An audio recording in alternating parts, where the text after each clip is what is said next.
Hi guys, today we're going to talk about the new GPTs that were released by ChatGPT.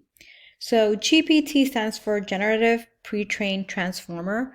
So in other words, you can create little miniature ChatGPTs that do exclusively what you train them to do.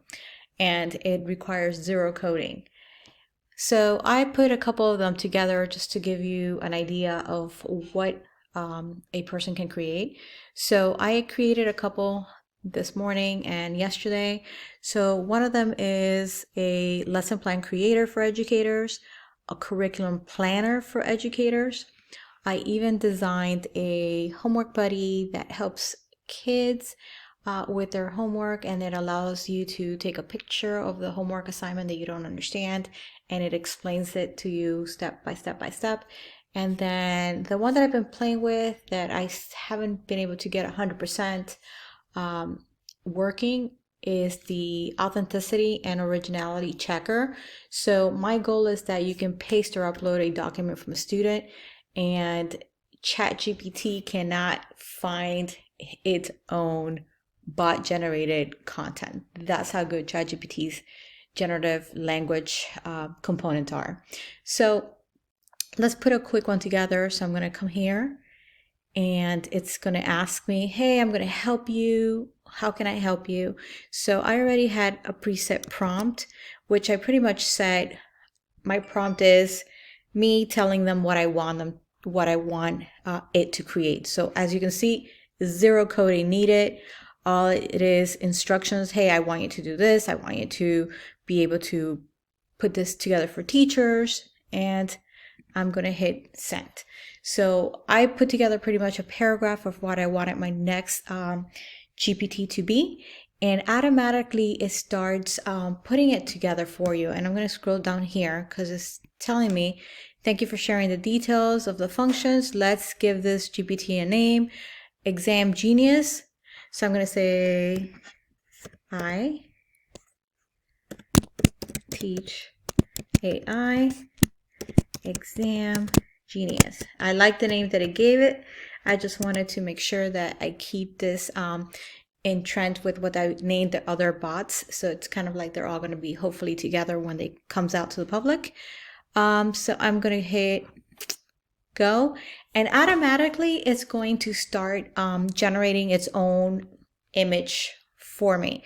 So now it's customizing the behavior. So if you can see, it's generating a profile picture for this bot. And if you don't like it, you can always go back and change the profile picture. So notice how it's spinning around. Okay, so I'm gonna go ahead and see, that looks pretty cool. I actually like it, right? So here's an initial profile picture, and it's telling me about the backdrop of the papers. And now it went through preview, right? So I am going to say, it's asking me if I like it. I'm going to say, you know what? Yes, because you can always change it later. So now GPT Builder is going to start working on building your actual bot, right? So a little bit of what I want this bot to do, I want it to generate high order thinking questions for teachers. And I want teachers to be able to upload or put in a PDF of something they're covering in class, and it extracts questions based from what the PDF actually says. So it's right now is actually generating that.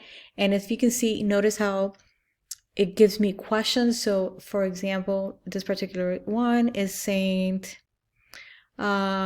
should I act more like a collaborative partner offering suggestions or more like a tool that strictly follows the input provided? So I'm going to say tool.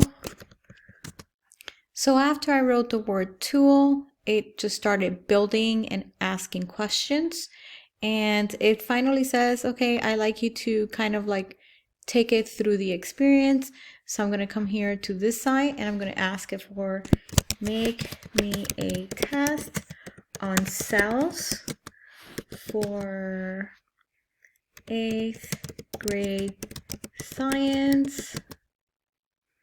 So you can see what it developed for me. So it went ahead and Developed a test for 8th grade science. It put my state standards. I added that it was to be for Florida. So it did multiple choice questions. It did true and false questions. It did diagram. It created an essay question, experimental design, right? And it pretty much gave me something that I can utilize nice and quickly in the classroom, and I can put a shortcut in my tab, so whenever I need to use it, I have access to creating a quick test, and I don't have to play with the prompts and add it to tweak it to how I like it. The best part is this right here. If you see that little upload, it allows me to upload any content of my book that I want, and it will pull questions from there.